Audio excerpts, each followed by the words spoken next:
Assalamualaikum warahmatullahi wabarakatuh. Berjumpa kembali di channel ini. Salam sejahtera untuk kita semua. Semoga adik-adik sekalian sehat selalu dan tetap semangat walaupun belajarnya dari rumah. Latihan ini adalah soal aplikasi yang saya pilih mewakili materi kita ini. Yang pertama, seseorang mempunyai titik dekat 80 cm. Jika orang tersebut ingin melihat benda yang jaraknya 25 cm dengan jelas, tentukan fokus kacamata yang harus digunakan. Lalu soal yang kedua, seorang petugas pemilu mengamati keaslian kartu suara dengan menggunakan lup berkekuatan 12,5 dioptri. Jarak baca normal petugas 25 cm, perbesaran akuler maksimum yang diperoleh pada pengamatan berakomodasi maksimum. Di sini pertanyaannya perbesaran angular ya. Lalu yang ketiga, sebuah teropong diarahkan ke bintang menghasilkan perbesaran angular 40 kali. Jika jarak fokus lensa objektif 100 cm, tentukan jarak antara lensa objektif dengan lensa okuler teropong tersebut. Yang keempat, pada sebuah tikungan terdapat cermin cembung. Sebuah mobil mula-mula berada pada jarak 5 meter di depan cermin cembung. Kemudian mobil bergerak menjauhi cermin sehingga jaraknya menjadi 8 meter. Jika jari-jari kelengkungan cermin 24 meter, tentukan perbandingan jarak bayangan mula-mula dengan jarak bayangan setelah mobil menjauh. Lalu soal yang berikut, perhatikan gambar pembentukan bayangan berikut. Jika jarak SN 30 cm, tentukan perbesaran yang dihasilkan dan panjang mikroskop. Jadi di sini kita diberikan gambar hasil pembentukan bayangan oleh mikroskop. Nanti kita bahas. Lalu soal terakhir yang saya pilih adalah sebuah mikroskop memiliki fokus objektif 2 cm dan okulernya 20 cm. Digunakan untuk melihat benda renik dengan pengamatan mata tanpa akomodasi. Ternyata jarak kedua lensa 25 cm. Kemudian pengamatan dilakukan dengan mata berakomodasi maksimum dengan SN jarak baca normalnya 25 cm. Tentukan jarak kedua lensa tersebut. Baik, kita akan bahas satu persatu. Yang pertama, seseorang mempunyai titik dekat 80 cm. Jika orang tersebut ingin melihat benda yang jaraknya 25 cm dengan jelas, tentukan fokus kacamata yang harus digunakan. Jadi ini adalah orang yang mengalami penyakit hipermetrop atau rabun dekat ya, karena titik dekatnya 80 cm. Kita peroleh bahwa karena ini adalah rabun dekat, maka P sama dengan 1 per F sama dengan 4 dikurang 1 per P, P punktum proksimum. Maka 1 per F di sini sama dengan 4 dikurang, kita ganti satuan senti, ini adalah 1 ke satuan meter ke senti 100 dibagi 80. Maka 1 per F-nya kita dapatkan 2,75. Oleh karena itu dari sini maka kita dapatlah F-nya adalah 100 satuan senti dibagi 2,75. Kita dapatkanlah fokus lensa yang dibutuhkan orang tersebut adalah 36,36 cm. Nomor 2, seorang petugas pemilu mengamati keaslian kartu suara dengan menggunakan lup berkekuatan 12,5 dioptri. Jarak baca normal petugas 25 cm. Perbesaran angular maksimum yang diperoleh pada pengamatan berakomodasi maksimum katanya adalah, baik kita coba lihat. Dari soal ini kita dapatkan kekuatan lensanya 12,5 dioptri. Kemudian jarak baca normalnya adalah 25 cm dan jenis pengamatannya berakomodasi maksimum. Oke, lalu ditanya berapa perbesarannya. Kita coba hubungkan. Untuk pengamatan berakomodasi maksimum, maka kita peroleh bahwa perbesaran angular pada lup adalah jarak baca normal sebagai bayangan akhir benda dibagi fokusnya ditambah 1. Nah, hanya saja di sini fokusnya belum disediakan, maka kita akan hubungkan fokus dengan kekuatan lensanya. Dengan kekuatan lensa adalah 1 per fokus, maka fokus sama dengan 1 per P ya, dapat di sini 1 per 12,5 satuan meter atau kita ganti satuan senti, 100 dibagi 12,5 dapatlah kita fokusnya 8 cm. Lalu kita substitusi ke persamaan awal kita tadi tentang perbesaran angular ini, maka kita dapatkan 25 dibagi 8, fokusnya tadi 8 tambah 1. Kita dapatkanlah perbesaran yang dihasilkan oleh loop itu adalah 4,125 kali. Sebuah teropong diarahkan ke bintang menghasilkan perbesaran angular 40 kali. Jika jarak fokus lensa objektif 100 cm, tentukan jarak antara lensa objektif dan lensa okuler teropong tersebut.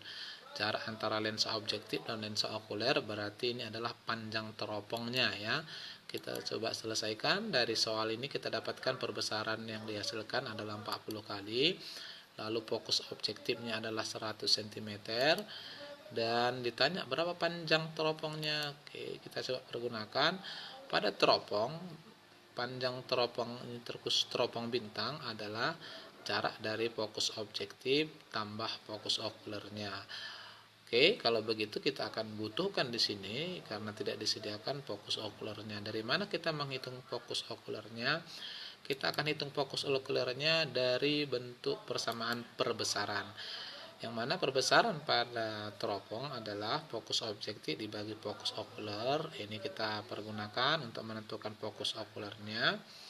Maka kita dapatkan fokus okuler sama dengan fokus objektif dibagi perbesarannya. Kita substitusi nilainya.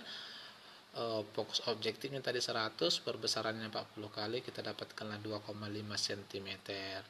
Nah, dengan demikian maka panjang dari teropong itu adalah fokus objektif 100 tambah fokus okuler 2,5, kita dapatkan 102,5 cm. Soal yang berikut. Pada sebuah tikungan terdapat cermin cembung. Sebuah mobil mula-mula berada pada jarak 5 meter di depan cermin cembung.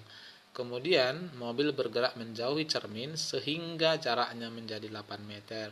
Jika jari-jari kelengkungan cermin 24 meter, tentukan perbandingan jarak bayangan mula-mula dengan jarak bayangan setelah mobil menjauh. Jadi saat mobil mendekati cermin dan setelah mobil menjauhi cermin.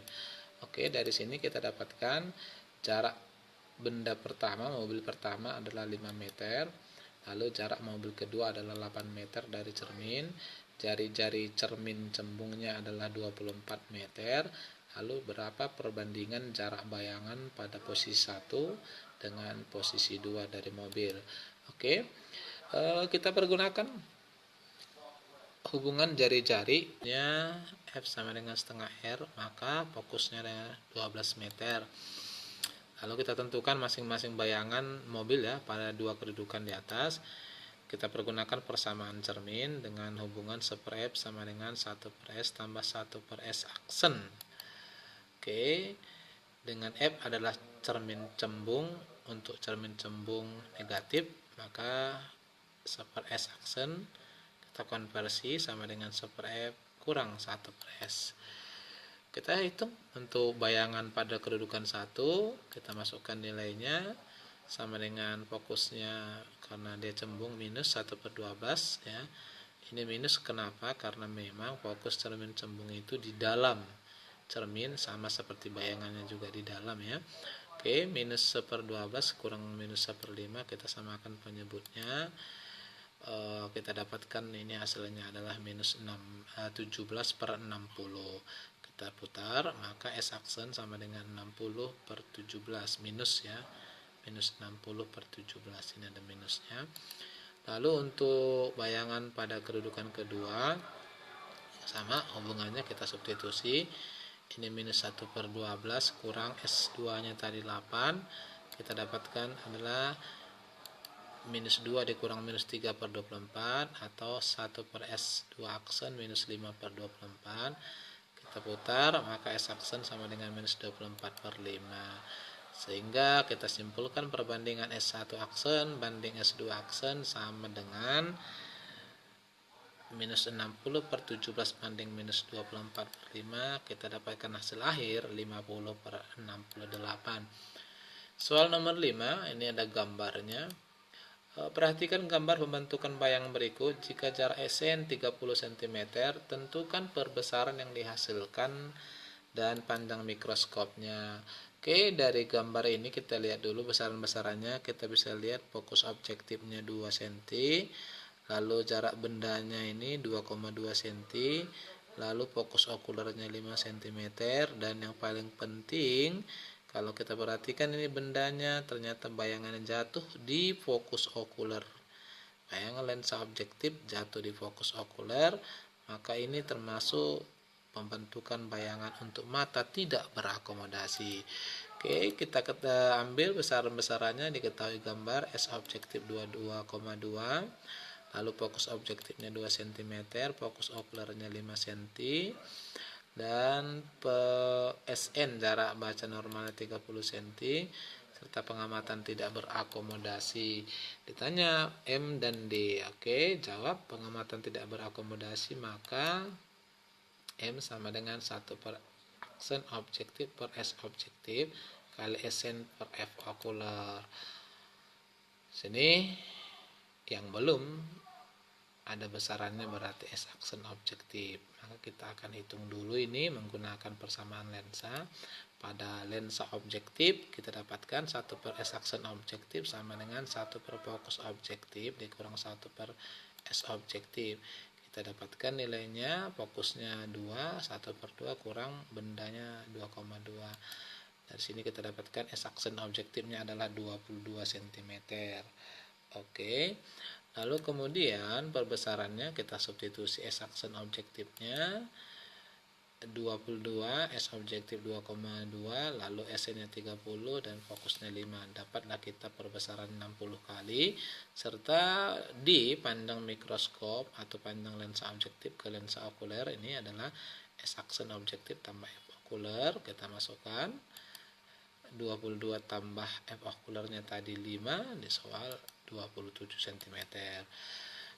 Yang berikut, sebuah mikroskop memiliki fokus objektif 2 cm dan okuler 20 cm.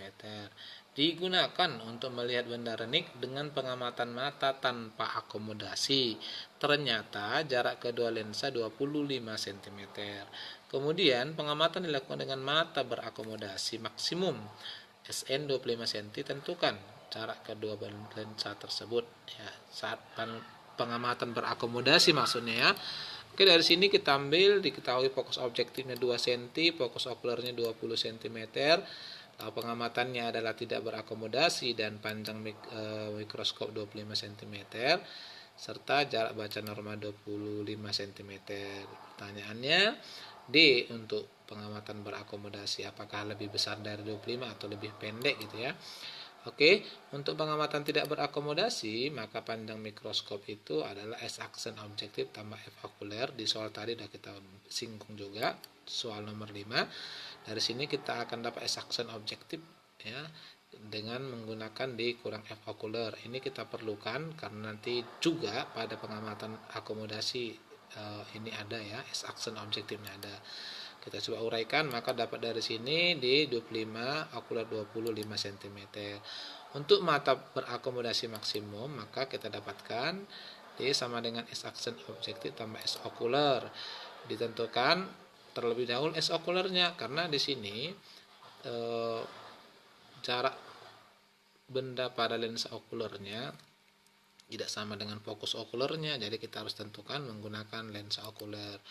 Catatannya di sini bahwa bayangan akhir lensa okuler adalah jatuh pada jarak baca normal yang sifatnya maya, berarti S aksen okuler itu atau SN ini bersifat bernilai negatif. Dari sini kita coba hitung 1 per S okuler sama dengan 1 per F okuler dikurang 1 per S aksen okuler. Oke, kita substitusi nilainya 1 per 20 dikurang 1 per SN-nya tadi karena maya minus 25. Dapatlah ini 1 per S okuler sama dengan 9 per 100, maka S okuler sama dengan 100 dibagi 9 ya, tinggal kita putar aja 11,1 cm. Dengan demikian maka panjang dari mikroskop itu adalah untuk berakomodasinya S aksen objektifnya tadi 5, S okulernya 11,1, iya hasilnya adalah 16,1 cm. Demikianlah adik-adik sekalian materi serta pembahasan dari mewakili soal-soal tentang alat-alat optik ini. Untuk meningkatkan pemahaman adik-adik sekalian tentang materi kita ini, bisa dikerjakan soal-soal latihan penilaian harian pada cara